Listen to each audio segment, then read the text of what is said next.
Diálogos de lo Imposible te invita a explorar los cruces culturales entre las artes y el mundo contemporáneo. Acompáñanos en este programa de la Dirección de Creación Artística, Radio y Canal Universidad de Chile. Bueno, bienvenidas, bienvenidos y bienvenides a un nuevo episodio de Diálogos de lo Imposible, un programa que busca expandir las reflexiones en torno a la creación y la investigación artística. El programa Diálogos de lo Imposible es creado por la Dirección de Creación Artística DICREA, parte de la Vicerrectoría de Investigación y Desarrollo de la Universidad de Chile, coproducido gracias a los y las compañeras de Radio Universidad de Chile y Canal U de Chile TV. Desde este espacio buscamos visibilizar y fomentar la producción e investigación artística, poniendo en foco diversas temáticas que se ven nutridas por nuestras invitadas que muy amablemente se nos suman. Puntualmente para el día de hoy vamos a abordar el arte chileno frente a la inteligencia artificial, instancia para la cual se nos sumaron Felipe Kassen, muchas gracias, bienvenido, gracias. Y Valentina Montero. Voy a pasar a leer sus maravillosas bios para que haya más contexto sobre sus backgrounds y sus trabajos. Felipe Kassen, doctor en Humanidades por la Universidad Pompeu Fabra y profesor titular en Instituto de Estudios Avanzados de la Universidad de Santiago de Chile, donde dirige el doctorado en Artes y Humanidades. Sus investigaciones académicas y creativas abarcan la relación entre literatura, música y artes visuales, la poesía experimental, las tecnologías digitales, la mística y el pop. En cuanto a Valentina Montero, doctora por la Universidad de Barcelona en el programa Estudios Avanzados de Producción Artística, línea Imagen Digital del Departamento de Imagen y Diseño, máster en Comisariado y Prácticas Culturales en Arte y Nuevos Medios de la Universidad Ramon Llull, periodista de la Universidad de Arcis, licenciada en Estética de la Universidad Católica. Y actualmente es directora de PAM, Plataforma Artes y Medios, profesora en Magíster de Artes Mediales de la Universidad de Chile, profesora asociada en la Universidad Finisterrae y directora del Magíster en Investigación y Creación de la Imagen. Increíble. Sus investigaciones y proyectos curatoriales han abordado los usos y apropiaciones de las tecnologías contemporáneas en la experimentación y creación artística.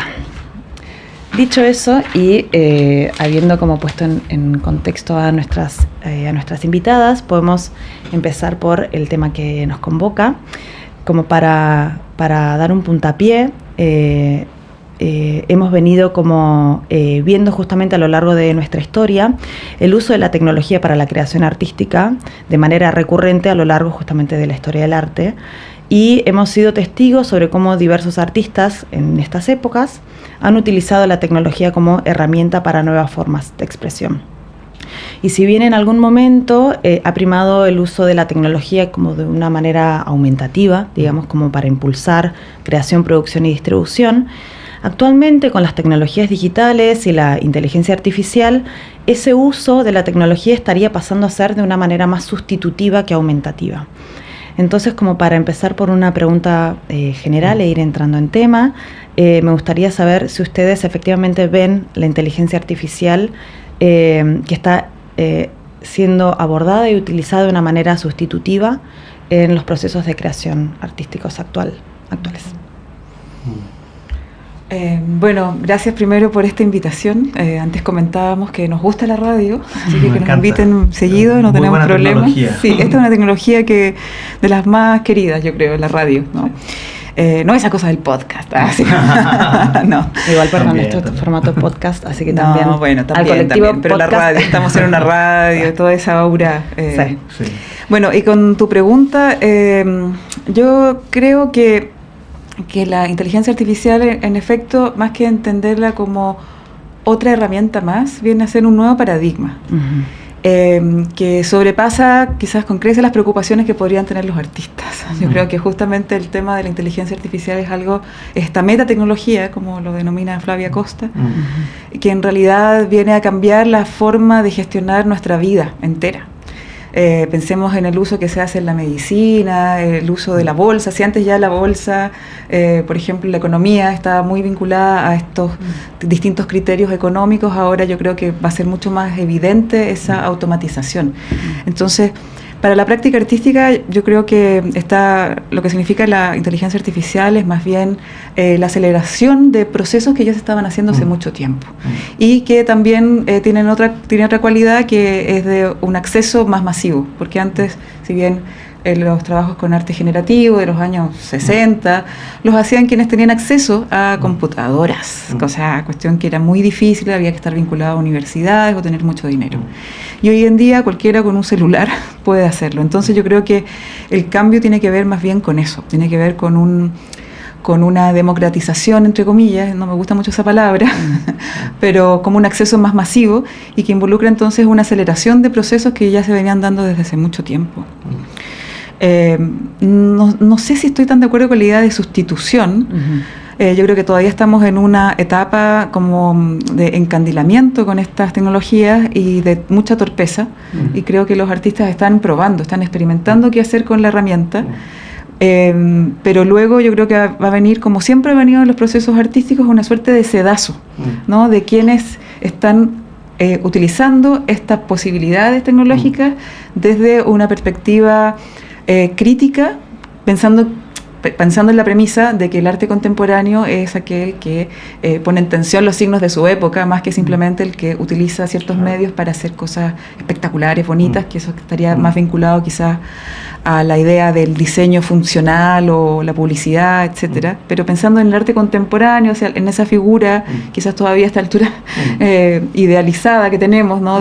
Pero es la que yo por lo menos comparto, un artista que está como poniendo en tensión los propios problemas de los medios, más que simplemente utilizando los medios. Sí, concuerdo mucho con lo que dice Valentina, bueno, y también con los agradecimientos. Estoy muy contento y agradecido de estar acá. Sí, yo creo que es bien interesante cuando uno aborda una conversación de este tipo, salirnos un poco de estos discursos tan tremendistas y exagerados, ya sea utópicos o apocalípticos, ¿no es cierto?, respecto a la tecnología, que creo que tienen un sentido, claro. Si uno, no sé, ahora en la universidad le ha dado por hacer unos conversatorios el desafío de la inteligencia artificial, las amenazas de la inteligencia artificial, y está bien, pero creo que, o sea, evidentemente, si uno lo piensa, cuando a mí me dicen como los riesgos de la inteligencia artificial, no los veo en que alguien escriba un poema o no, sino que los veo en cuestiones militares, no sé, esos son los riesgos, o económicos. O sea, si nos vamos a preocupar por algo, el arte es una preocupación secundaria antes de que explote el mundo, no sé. Pero también algo que me interesa mucho y que tiene que ver con lo que decía Valentina, es que el arte es un espacio en particular donde la relación con la tecnología se da de una manera distinta, y históricamente se ha dado de una manera distinta. Ha habido una interacción muy rica a lo largo de la historia, de ida y vuelta, ¿no es cierto?, entre artistas que adoptaban tecnologías que se estaban creando, artistas que ocupaban mal tecnologías que se habían inventado para un fin y las ocupaban para otro, o artistas que a través de sus propios desarrollos provocan cambios en las tecnologías, etcétera. Son interacciones siempre muy ricas. No es que los artistas y las artistas vayan detrás de la tecnología o adelante, o sea, de distintas maneras.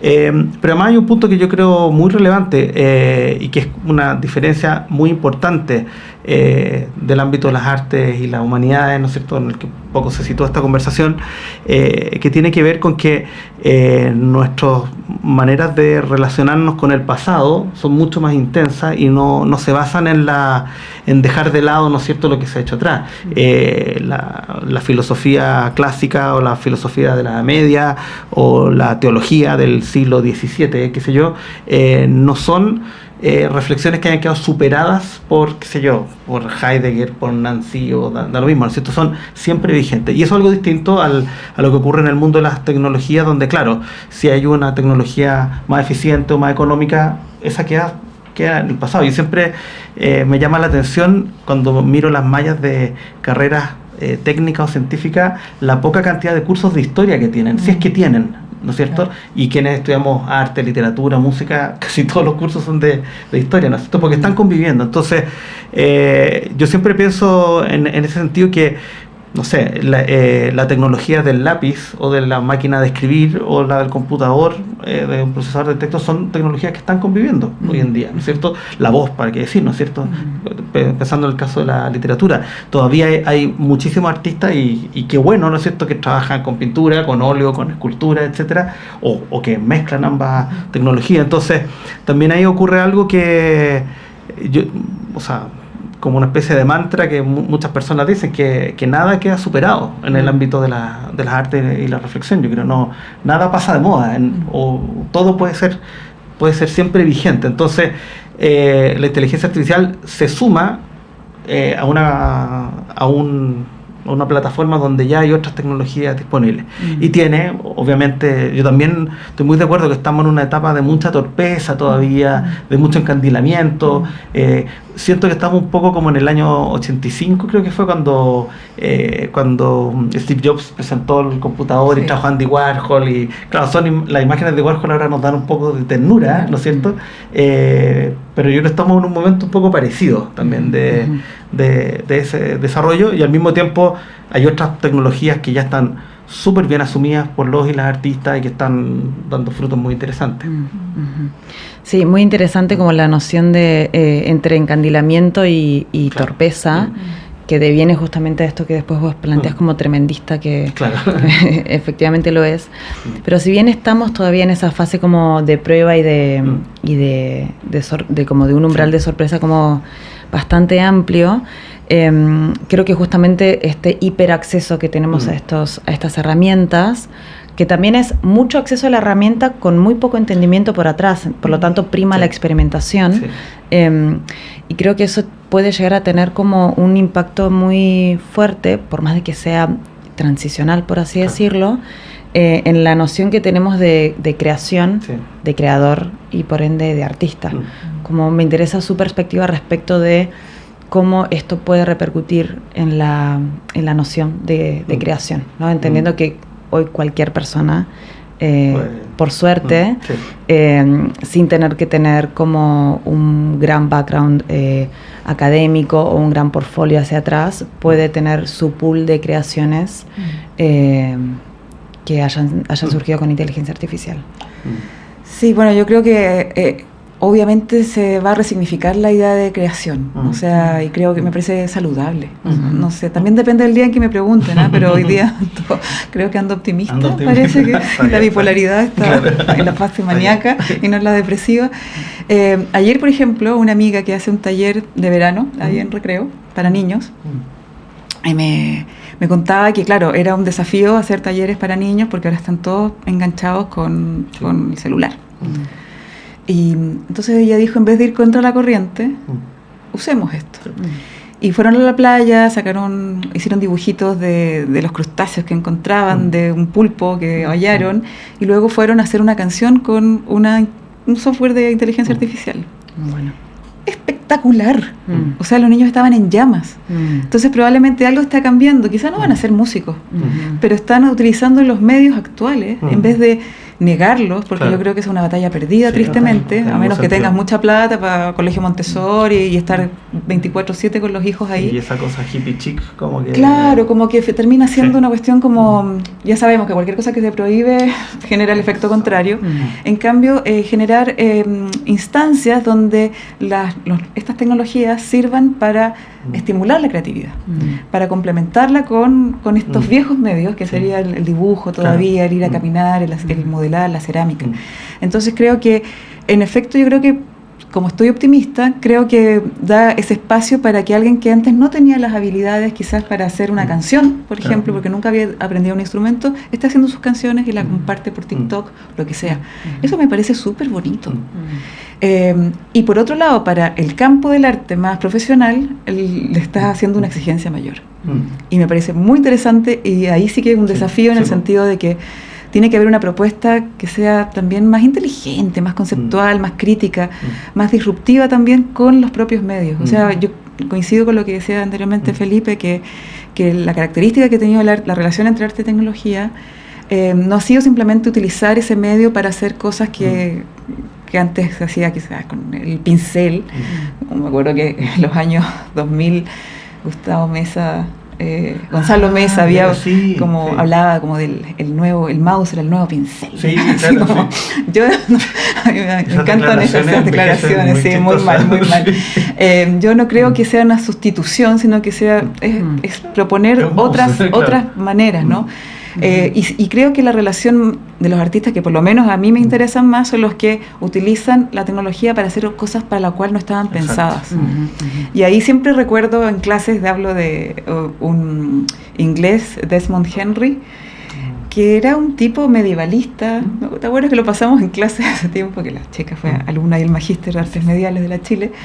Y el tipo le había tocado operar una máquina que era una computadora análoga para lanzar bombas, así como la había programando para lanzar bombas.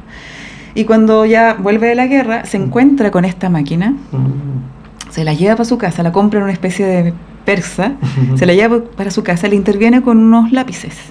Entonces la deja todo el día dibujando. Genial. Y era súper interesante porque el producto que salía de esos dibujos parecían dibujos hechos hoy día con processing. Claro, así, una cuestión increíble. Sí. Y él lo decía en sus cartas con sus colegas que a él no le interesaba tanto la automatización, que es lo que uno pensaría lo primero, sino más bien el azar, el desvarío, cómo la máquina podía decir otras cosas que a él no se le habrían ocurrido. Y yo creo que hay algo súper interesante si lo pensamos así con estas herramientas como es la inteligencia artificial. O sea, creo que obliga a los artistas hoy día a pensar de una manera más suspicaz, más lúdica también, no simplemente para hacer la canción o hacer la imagen más rápidamente. Sí, hay algo que me gustaría agregar que tenía que ver con lo que decías tú, como de este conocimiento de la herramienta. Ahí curiosamente yo veo un retroceso, paradójicamente, respecto al conocimiento que tenemos de la tecnología hoy en día, porque, y acá se me va a caer el carnet, en los 80, en los colegios, uno aprendía programación a nivel muy básico, porque el programa era Basic. O Logo, ¿no es cierto? Pero todos aprendimos, al menos de manera muy rudimentaria, a programar. Y yo que después no seguí ese camino para nada, pero 20 o 30 años después, cuando me empecé a interesar en música electrónica, al menos tenía como cierta idea de la lógica de programación, aunque yo no programo directamente, pero la manera, no sé, de armar una cadena de efectos igual tiene que ver con... Es una lógica, es como aprender a andar en bicicleta. Exactamente, y claramente me venía de esa formación. Entonces me llama la atención ahora que tenemos tecnología infinitamente más compleja, pero que desconocemos aún más. Entonces creo que hay una brecha mayor entre el usuario y el programador, que antes paradójicamente estaba más cerca. Y yo ahí creo que sé que algo que creo que me acuerdo en el post Humanamente Hablando anterior, el primero, creo que en algún momento salió la conversación de si es necesario u obligatorio que los artistas y las artistas mediales programen, que es una muy buena discusión, pero independiente de eso, que yo creo que puede ser ambos, ¿no es cierto? Es como cuando dicen un entrenador de fútbol tiene que haber sido jugador de fútbol antes o no, no necesariamente, ¿no es cierto? Hay buenos ejemplos de ambos, pero en cualquier caso, ya sea que alguien programe directamente o no, uno esperaría de un artista medial un conocimiento de la tecnología que está ocupando similar al de un músico que pasa no sé cuántos años aprendiendo su instrumento al revés y al derecho, conociendo cómo le afecta la temperatura y la humedad, la madera del instrumento, qué sé yo, cómo se arregla una llave de un instrumento para que funcione.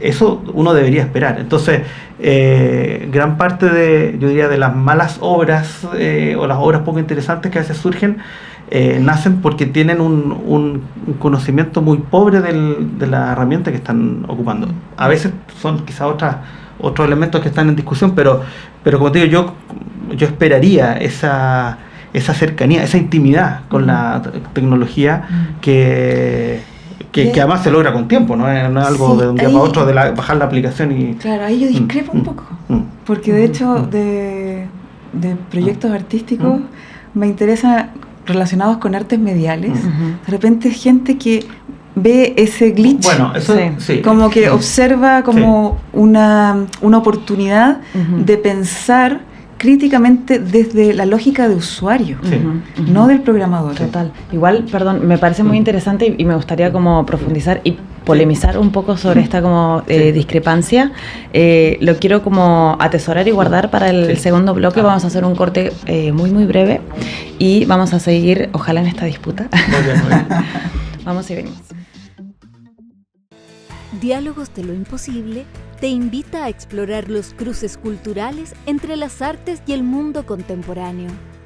Acompáñanos en este programa de la Dirección de Creación Artística, Radio y Canal Universidad de Chile. Volvemos al segundo bloque de este nuevo episodio de Diálogos de lo Imposible. Estamos con Felipe Casen y Valentina Montero. Mi nombre es Cecilia Checa, soy coordinadora de programación de DICREA y voy a retomar justamente la posta que había quedado del bloque anterior, que tenía que ver justamente con estas diversas perspectivas respecto de qué es lo que se espera del artista en cuanto a conocimiento técnico en estas nuevas herramientas, ¿no? Por un lado, Valentina hablaba justamente de lo interesante que hay en abordar estas nuevas herramientas o las técnicas en general, técnicas, tecnologías en general, de una manera más lúdica, cuestionar su finalidad para la cual fue creada y hackearlo justamente como con otra finalidad. Mientras que Felipe nos compartía que igual él, de alguna manera tal vez inconsciente, espera como que haya cierta noción, cierto conocimiento, cierta como mencionaste algo que es muy lindo, que es como esta intimidad maquínica, sí, ¿no? Que también igual me interpela mucho. Me gustaría, tal vez, si quieren desarrollar un poco más como sus ideas y sus posturas al respecto. Sí, es interesante el debate entre medio del programa. Felipe confiesa que en realidad él trabaja también. No estoy de acuerdo con lo que pienso. Claro, citamos a Caselli ahí, claro. No tengo por qué estar de acuerdo con lo que piensa, era más enfático aún. Sí. Yo, por supuesto, que valoro mucho el trabajo del artista super nerd que conoce sus lenguajes, pero a veces sucede, y me acuerdo que a inicio de los 2000 era así, que eran trabajos absolutamente incomprensibles para cualquiera, o sea, además con unos títulos impronunciables, además, como X era el código, y como que se generaban estos guetos que se validaban entre ellos, que me parece fantástico, pero no sé si es lo que más me mueve personalmente. En cambio, cuando me he topado con artistas que utilizan el ámbito de la tecnología en la que estamos inmersos ya, o sea, ya no hay una separación como antes se hablaba del mundo virtual, pero que logran ver como esas fisuras, como tirar del hilito de la hilacha, ¿no? Que no son tan fetichistas además con la tecnología, que sea otro problema. Que no son tan fetichistas y que lo ven desde otro lado, que te hace pensar lo tecnológico desde otra manera. Y ahí, por ejemplo, siempre yo cito un trabajo que me encanta de una artista peruana, Daniela Ortiz, que ella, haciendo un estudio sobre Guamán Poma de Ayala, este cronista indígena, mete a Google los conceptos que se desprendían del libro del buen vivir de Guamán Poma, que eran referidos al colonialismo, a la sumisión, que se lleva a las relaciones de poder, la servidumbre, y le aparece random una foto de una mujer peruana con su familia, clase alta, blanca, rubia, y al fondo la nana. Era una foto de una revista de estas caretas. Sí. Y ella entonces se mete a la red de Facebook y se descarga más de 200 fotos de las amigas de ella, y en todas las fotos, era muy heavy, muy ominoso, en todas las fotos se puede distinguir a la servidumbre, pero en un segundo plano, o como un fragmento, o borroso. Entonces era muy interesante porque ahí se producía un fenómeno que me parecía súper interesante, que era como de observar cómo todavía la herencia del colonialismo está vigente en la autorrepresentación que nosotros tenemos. Y que es muy loco, porque cuando uno sube una foto de uno mismo en las redes para verse dando la charla, en la inauguración, feliz con la familia, lo que sea, no como somos realmente. Y claro, en esta autorrepresentación, entonces estaba la familia bien constituida, se excluía conscientemente a la nana, que es la persona que cría a los niños, limpia tu mierda, pero aparece como un lapsus. Y como una sugerencia, como una cosificación también. Claro, porque en el fondo querían decir que tenían nana. Total. Claro. Entonces, a mí me pareció brutal ese trabajo, porque en el fondo entraba como a un punto súper clave también. Y un trabajo muy sencillo en términos técnicos. Ella no sabía programar. Claro. No. Con suerte bajó las fotos. Claro. Pero logró ver ese intermedio. Entonces creo que ahí hay una potencia hermosa, como de mirar, como trabajar más bien con lo simbólico y con esas como esas capas, más como del inconsciente colectivo que se ve reflejado en cómo nosotros nos comportamos mediáticamente. Claro, es que ahí además hay una actitud no sé, de reflexión estética que ocupa la herramienta que tiene a mano en el fondo, pero que no se solaza en las posibilidades, etcétera. Y que es mediático, porque justamente es cómo estamos nosotros relacionándonos con la imagen, cómo nos estamos relacionando socialmente, y que logra encontrar esa fractura que todavía pervive de un esquema de dominación ideológica. O por ejemplo el trabajo de Felipe Rivas San Martín. Felipe Rivas, cuando empezó a hacer sus trabajos, por ejemplo, con inteligencia artificial, él no era un superprogramador de inteligencia artificial y empezó a hacer este archivo queer imaginario, pidiéndole a la máquina que recreara estos personajes homosexuales del mundo obrero campesino de inicio del siglo XX. Entonces, creo que sí es importante que haya artistas que conozcan el código, que manejen la herramienta, que tengan esa autorreflexión también sobre sus propios medios, siguiendo la herencia de Arlindo Machado, que advertía de eso en relación a Flusser, ¿no? Como de la idea de la cámara oscura. Pero también creo que hay una potencia ahí que abre una posibilidad también disruptiva desde cualquiera. Sí, ahí yo también para justificar mi división interna, porque es que mientras estaba hablando y le decía esto a Valentina, me acordaba que yo tengo una pequeña investigación sobre inteligencia artificial que se llama Estupidez Artificial, y la primera página, lo primero que digo es justo lo que dijo la Valentina y que yo estaba contradiciendo, así que, pero claro, pero tiene que ver en mi caso como con dos maneras muy distintas en las que trabajo con distintos lenguajes.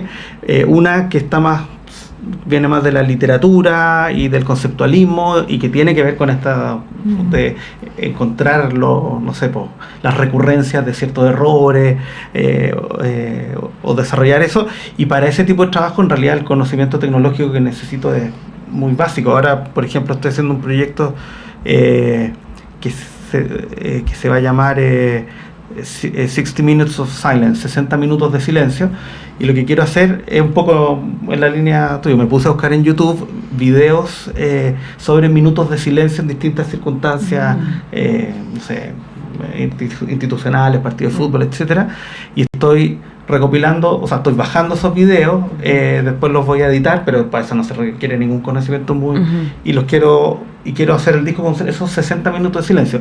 Lo interesante es que duran todos como 30 o 40 segundos. Yo estoy obsesionado con lo cortos que son los minutos de silencio. Bueno, entonces, ahí de nuevo está como el error, el no saber. Exacto, hay algo muy encantador. Y eso me atrae mucho. Pero al mismo tiempo, en mi lado más musical, yo tuve formación, estudié música antigua, flauta dulce, tuve la como formación habitual de cualquier músico de conservatorio, donde todo lo contrario, es rigor, y aprender y tocar y ensayar. Y claro, cuando me pasé a la música electrónica, asumí que tenía que hacerlo igual, como con esa misma insistencia, y aunque claro, me cambiaron muchas cosas, pero entonces, y ahí lo hago sin ninguna ironía, es como lo hago muy en serio, entonces estoy bien deseado. Pero por otro lado me encanta que sea así, me gusta mucho tener espacios para probar algunas cosas, otros para probar otras. Eso es muy interesante de estas herramientas también. Y entre medio tú hablaste de la restricción, como de quizás hacer dentro de lo que tú sabes, y quedarte ahí. Es que además para mí ha sido muy fuerte el cambio de mi vida de flautista dulce, que además flautista dulce, como bien dice mi pareja, no es un instrumento, es un apostolado, ¿no es cierto? Porque es como el instrumento más penca de todos, porque en realidad es un instrumento extremadamente sencillo y es la tecnología más básica que puede haber casi en un instrumento. Entonces es un instrumento que te deja hacer muy pocas cosas y por lo mismo tienes que ingeniártelas de miles de maneras y técnicas para sacarle partido. Entonces la flauta dulce en sí es un instrumento muy restringido versus un piano. Claro. Y es el desafío de... Pero eso también es muy bello. Me encanta, incluso me acordaba de los inicios de Flash, ¿se acuerdan? Cuando apareció Flash, estábamos todos vueltos locos haciendo cositas, la pelotita que rebotaba, y apareció esta serie fantástica argentina, Alejo y Valentina. ¿No la viste? No puedo hablar contigo. Si no he visto Alejo y Valentina. Vamos a un corte y lo vamos a ver. Claro, me van a poner a ver. No, era una serie animada de humor absurdo, surreal y hecho pésimo, con dibujos horribles que apenas se movían. Alejo y Valentina. Él hacía todo, hacía las voces. Pero era justamente la urgencia de, con lo que yo sé, hacerlo. Prontamente como poder materializar estos episodios. Y es muy interesante porque forma parte de un pasado cultural, no solamente de mi generación, de nuestra generación en Argentina, sino también en Chile. Fue como realmente muy horizontal su llegada, pero ahí radica como en esa torpeza. Es muy evidente como la urgencia, y también esto que estaban compartiendo y que un poco que lo mencionábamos en el corte, que me gustaría traerlo, es como insistir en la importancia del no saber y no perder la capacidad de identificar el encanto en ese bache, ¿no? Como, y también hablamos de las limitaciones. De repente uno puede tener limitaciones de conocimiento, limitaciones en los dispositivos que tiene. Y ahí es cuando aparece algo muy interesante, que es la colaboración, que es algo en lo que hace mucho hincapié una investigadora, creo que es Claudia Cossack, el apellido es... Bien, gracias. Que ella justamente habla... gran profesora, gran la invitamos todo. a IDEA el año 2014, si mal no recuerdo. Muy, muy trascendental cualquier instancia con ella, y ella hace mucho hincapié en algo que a mí hasta el día de hoy me acompaña, que es la importancia en el no saber entregarse a la colaboración, porque de ahí surge la importancia de la interdisciplina o la transdisciplina. Ella hace una pequeña diferencia muy interesante ahí. Entonces yo creo que eso también me parecía muy lindo como de mencionarlo, y que era algo que estaba viendo que estaba surgiendo. Me gustaría agregar así que lo importante es asumir esos límites. El problema es cuando tenemos límites y no sabemos que... lo interesante, yo por ejemplo soy ultra fan del Oulipo, este taller de literatura potencial, estos escritores y matemáticos franceses que se juntaban no a crear obras, se juntaban a crear restricciones, y a partir de las restricciones o procedimientos armaban las obras. Pero la premisa era esa, era que crear una restricción es crear una potencialidad.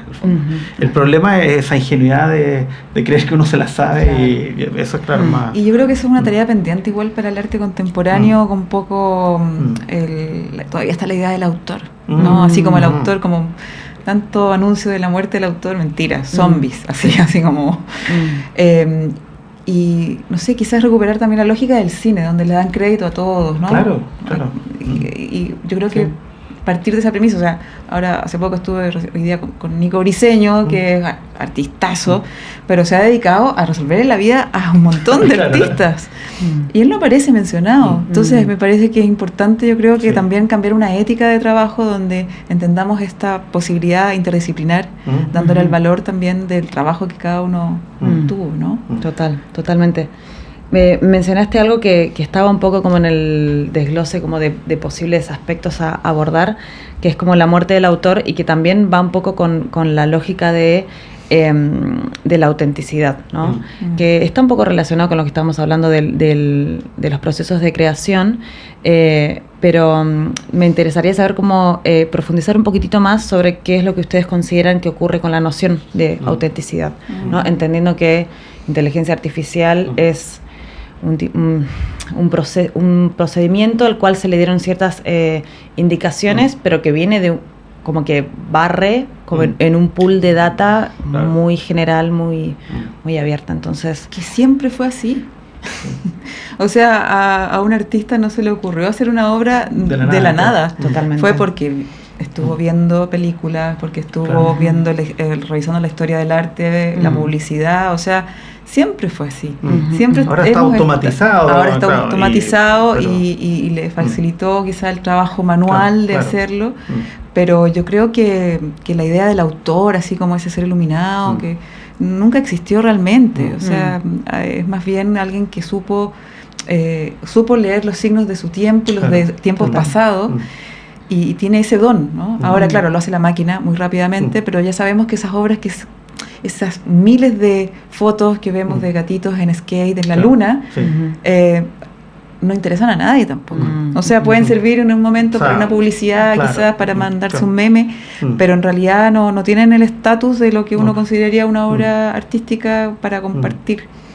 Entonces, eso está generando, ¿no? Esta gran base de datos de imágenes, de sonidos, qué sé yo, una homogeneización también de todo lo que surge desde la IA, y eso es igual a nada. Claro, es que ahí además estoy muy de acuerdo con lo que dices tú, porque se nos olvida, y por eso me gusta siempre mirar mucho al pasado. La idea de autor que tenemos y la idea de obra que tenemos ocupa un espacio pequeñísimo en la historia del arte. O sea, en ese sentido, la noción que había de la autoría en la Edad Media me parece 20 veces más interesante que los románticos alemanes, que me parece unos lateros en este aspecto. Entonces, y estamos súper aferrados a eso, y en el caso que yo tengo más cercano a la literatura, peor, porque ahora andan con esto la autoficción, que cuentan todo lo que les pasa. O sea, por supuesto se puede hacer buena literatura de todo, o sea, y hay muy buena autoficción, pero como que hemos vuelto un estatus muy poco interesante, muy poco atractivo de biografismo, de subjetividad y de autoría, entendido de una manera extremadamente estática. Entonces, de las cosas buenas que yo encuentro que tiene la inteligencia artificial es como que transparenta eso que siempre estaba ahí, y como lo expone más al desnudo, ¿no es cierto? Y al mismo tiempo hace el desafío, porque ¿cuántas veces hay miles de personas que pretenden, a través de la escritura, el arte, la música, expresar su subjetividad, su originalidad, lo singular de su mirada sobre el mundo, y hacen algo totalmente banal? Bueno, ahora más encima eso lo hace la máquina, entonces como que es más desautorizado todavía esa mirada. Sí, yo creo que es bonito así existencialmente, ¿no? Como el decir, oye, no eres especial. Eso, totalmente. No eres especial, exactamente. Bueno, que viene con la noción del poshumanismo, que es como corrernos un poco del medio, ¿no? Claro. Dale, por favor. No, que me acordaba de un cuentito de Italo Calvino, en una serie que se llama Las Cosmicómicas, que me encanta, lo recomiendo, que se trataba de un crustáceo o algo así, o sea, un ser en un charco que estaba enamorado. Entonces veía a su amada y trataba de comunicarse, entonces empezaba a hacer vibraciones para que el agua se moviera, y de repente se esforzó tanto que le empezó a crecer como la concha, ¿no? Y se iba enrollando, y luego el narrador hacía como un zoom out, y habían un montón de crustáceos haciendo exactamente lo mismo. Igual, o sea, la individualidad como algo, una ilusión también. En esta línea de lo que nos compartís, como me gustaría dejar asentada esta recomendación, ya lamentablemente tenemos que ir cerrando, podríamos seguir. Qué pena. Sí, tomo uno. Pero para ir cerrando, como si nos puedes recordar el nombre de esta publicación. Italo Calvino, el autor, que lo recomiendo todo de Italo Calvino, y tiene unos cuentos que se llaman Las Cosmicómicas, y que son cuentos cortitos de un personaje que se llama algo así como Q, X, Y, Z, y que pasa de ser una partícula subatómica a ser ya no me acuerdo exactamente, pero un dinosaurio que no sabía que se habían extinguido. Es una belleza. Y quiero agregar algo, dos cosas muy importantes. Italo Calvino estuvo relacionado al Oulipo, este grupo del que les hablaba, así como escritores como Cortázar y algunos integrantes del Oulipo muy famosos como Georges Perec, por ejemplo, que es quizás el más célebre, o Jacques Roubaud, que acaba de morir, un poeta maravilloso, que son poetas además que están entre literatura y matemáticas, y que fueron también de los pioneros en trabajar en literatura digital. En el ámbito francés fueron de los primeros. Tenían un grupo que se llamaba Alamo, algo así, en los años 80 ya, de literatura digital.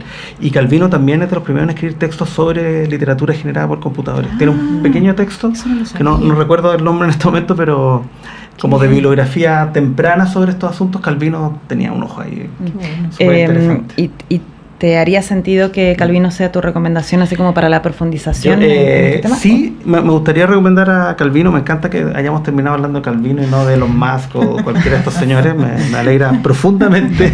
Pero me gustaría más recomendar precisamente este grupo de escritores y matemáticos franceses. Oulipo, se escribe Oulipo, como un proyecto interesante a analizar. Hay una muy buena antología traducida por mi amigo Ezequiel Alemián en Argentina.